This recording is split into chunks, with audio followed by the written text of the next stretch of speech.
በጸሎት የብዛት ዲያብሎስን አሸንፈዋለሁ ማለት ቀልድ ነው እንዴ? ምን ማለት ነው? ምን ማለት እንዴ? ጸሎት ሰይጣንን አያሸንፍም እያልክ ነው? አላልኩም። ሰይጣንን የሚያሸንፍልን እግዚአብሔር እንጂ ጸሎታችን አይደለም። ገብቷችኋል? የምንጸልየው ከእግዚአብሔር ጋር ለመሆን ነው እንጂ ዲያብሎስን ለመዋጋት አይደለም። አሁን ግልጽ ሆኖላችኋል? በገዳም መነኮሳት እንደመነኮሱ ገዳም እንደገቡ ምን ይሆናል መሰላችሁ? ወዲያው እንደመነኮሱ አካባቢ እንሽላሊት ምናምን እየመጣ ያስፈራራቸዋል። በጣም ክፉ ነው። እንሽላሊቱ እያለ ሁሉ ያስፈራራቸዋል። እንዲሁ ምንኩስና አሁን እንደዚህ መሽለምለም እንዳይመስላችሁ ቢጫ ቢጫ አድርጉ እንደገባ ነው ስቃይ። አሁን ከፈለገ ምን ያደርገው? እንሽላሊቱን ሲጸልይ ፊት ለፊቱ እንሽላሊት ይመጣል። ከዛ ሲበላ ደግሞ የቅድሙን እንሽላሊት ነው እኮ የምትበላ ይለዋል።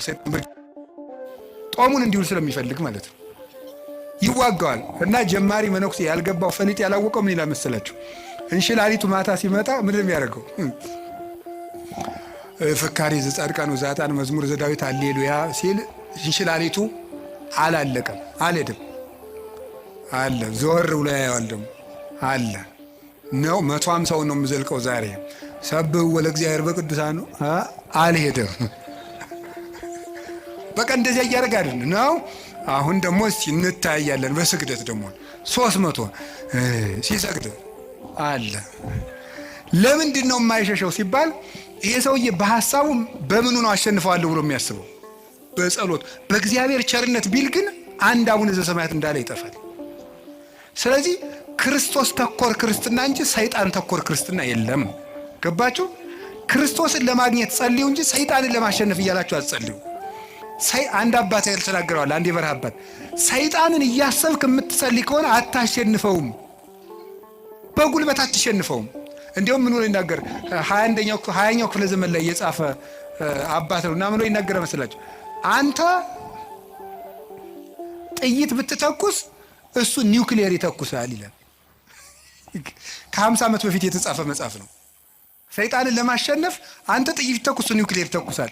ለምን? የ7000 ዓመት የውጊያ ልምድ ያለው ጀግና ነው እሱ። አይሆንልህም። ሰይጣንን በጉልበት አሸንፉ። በቀን 400 ሰግዳለሁ ሰይጣንን እቀጠቅጠዋለሁ ይላል አንዳንዱ። ወረጣው 4 ሚሊዮን አድርገው አትቀጠቅጠው። ስግደት ቀንሱ አላልኩም፣ ስንፍናም አላስተማርኩም። በደንብ እንድትሰሙኝ ስለምፈልግ ግን በስግደታችን ብዛት በጸሎታችን ብዛት እናሸንፋለን ማለት ትዕቢት ነው። የሚያሸንፈው ማን ነው? ንገሩን። እግዚአብሔር ነው የሚያሸንፈው። እኔ ምክሉ ቅዱስ እንጦንስን እኮ መጡ። ቅዱስ እንጦንስ ከባቱ ከሚጸልዩበት መሃል ምን መስሉ? አጋንንት በሙሉ የሰውዬ እንግዲህ ብለው ማስወጣት ሳቃታቸው ቢሉ አንድ ቀን እስቲ አውሬውን እንሆንበትና እንደራጅና ብሎ ተደራጅተው ምን ወጡ?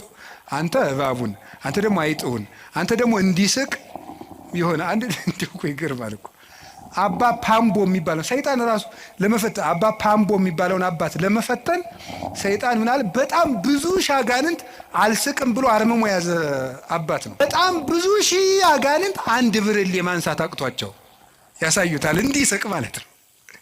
እሱ ግን መሳቁን ትቶም እንዳለ ታውቃላችሁ። ይሄ የሚያሳየው አቅመ ቢስነታችሁን ነው አላቸው። እንኳን ሊስቅ ማለት ነው። ሰይጣን በማሳቅም በምን ስልቱ ብዙ ነው። ወደ እንጦንስ ሲመጡ ዘንዶ ሆኖ ይመጣል፣ እንደ እባብ የሚያፏጫል። አስባችሁታል ምዕመናን? ዘንዶ ቢመጣባችሁ ዘንዶ ብዙ ሲሆን ከዛ ደግሞ እባብ ቢመጣ ከዛ ደግሞ ጊንጥ ቢመጣ እንደገና ነብር ቢመጣ እንደገና አንበሳ ቢመጣ እንደገና ጅብ ቢመጣ አይጥም ቢመጣ አረኒ ራሱ አይጥ ራሱ አሁን ሌሊት አሁን አይጥ መጣ ደህና ናችሁ ብትል አታስፈራም? ያ ሁሉ እንደ ሰው እየተነጋገረ ያፏጭ መጣ። እንዴ እኮ ይገርማል እኮ። ምንድነው ያላቸው? ይሄ የሚያሳየው አቅም እንደሌላችሁ ነው አለሱ። አቅም ቢኖራችሁ ኑሮ ለኔ እኮ አንዱ ጅብ ይበቃኛል አላቸው። አቅም ስለሌላችሁ ግን ብዙ ናችሁ መጣችሁ። ይሄ አቅም የላችሁም፣ ግን እኔ አቅም የለኝም ክርስቶስ ይዋጋችሁ እንጂ ሲላቸው ሁሉም ብትን ብለው ጠፉ። ክርስቶስ ይዋጋችሁ፣ እኔ አቅም የሌለኝ ሰው ነኝ በማለቱ ማለት ነው። ስለዚህ እግዚአብሔር ይርዳን ነው እንጂ ተመስገን። እኔ እንደው አንዳንድ ደጋግ ምዕመናን ራሱ ሳገኛቸው ተመስገን ይሄው 5 ዓመቴ ነው መቁጠሪያ ቆጥራለሁ፣ አብይ ጾም ጾማለሁ፣ ሰይጣንን እየቀጠቀጥኩት ነው። እሱ ነው እየቀጠቀጠ ያለ ጌታ። እንደዚህ ማለት በራሱ መቀጥቀጥ እኮ ነው። እውነቴን እኮ ነው። ሰይጣንን ተመስገን ነው እየቀጠቀጥኩት ነው አይባልም። ሰይጣንን የሚቀጠቅጠው ማን ነው? ምን አለ? እግዚአብሔር አምላከ ሰላም ይቀጥቅጦ ለሰላም ታይተ እገሪክሙ፣ የሰላም አምላክ እግዚአብሔር ሰይጣንን ከእግራችሁ በታች ይቀጥቅጠው ብሏል። ሮሜ 16:16 ላይ ዲያብሎስን በጉልበታችን አናሸንፈውም፣ በእግዚአብሔር ቸርነት ግን እናሸንፈዋለን። ስለዚህ ዲያብሎስ ከኛ አቅም በታች ነው፣ በእግዚአብሔር ቸርነት እችላለሁ በሉ። እንትን ካልሄድኩ ሰይጣን አይወጣም፣ እንትን ካልሄድኩ እንትን ሰይጣን አይወጣም እያላችሁ እንደዚህ አትበሉ።